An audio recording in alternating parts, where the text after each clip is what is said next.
The next trend for employees in this country might be what's called quiet quitting. That's the term used for employees who just quit doing extra work but don't actually quit their jobs. Instead, quiet quitters will only stick to what's outlined in their job description and turn down any additional responsibilities or longer hours.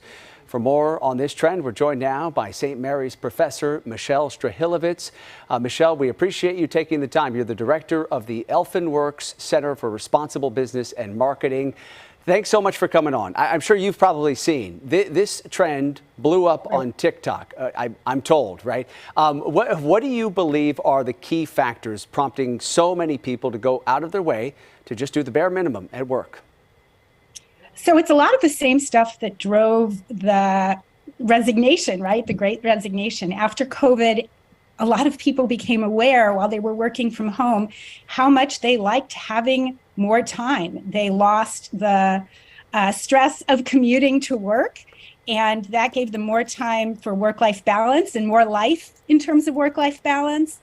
And in a sense, silent quitting, it's not quitting at all. Just to clarify for people, right. What silent quitting is just setting those boundaries. And it's saying, I want more life in that work-life equation. I also think it's really important, though, for people to understand it's not an all or nothing thing. You don't have to say, I'm going to do the bare minimum, 9 to 5, and that's it. You can sort of do mini quiet quitting or mini rebalancing the work-life balance by saying, you know, on Fridays, I leave at 5, or maybe I just don't check email on weekends. And maybe I don't do the bare minimum, but maybe I do the bare minimum on the things they ask me to do that I think are stupid or pointless or really not something I should be asked to do. So on those, I'll do the bare minimum, but the things that are really rewarding to me and really meaningful, maybe I'll give my all and then some.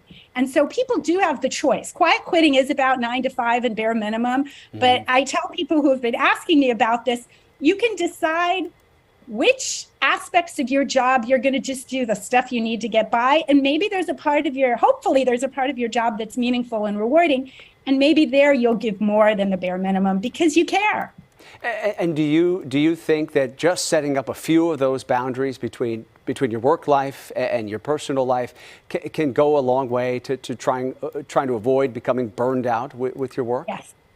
Yeah, and that's the thing. It's a signal for those employers out there who are saying, well, this is a terrible sign, but it's actually a signal that we need to do more as employers, as business leaders, as managers of whatever kind of organization, whether it's government or nonprofit, to make the time at work healthy.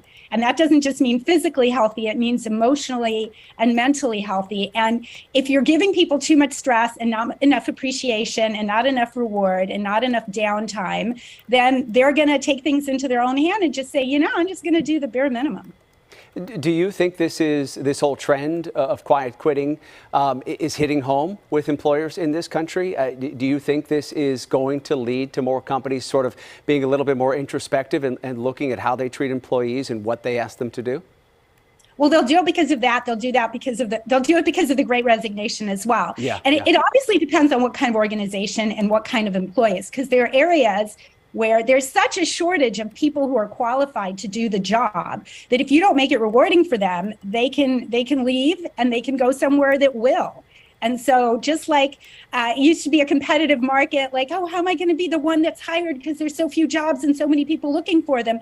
In certain areas, there's very few people who can do the job well and quite a few companies that need those people. And if those companies are smart, they're going to make not just the compensation that's financial good, but the experience of working good and positive so that they won't have to silently quit. They'll actually have a company that says, yeah, it's 6 o'clock and it's Friday, go home. What are you doing here? See you on Monday.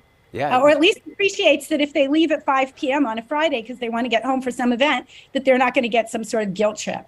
Yeah, no, I mean, clearly another sign that the pandemic has changed workplace culture in this country. Absolutely. We appreciate the time and the perspective tonight.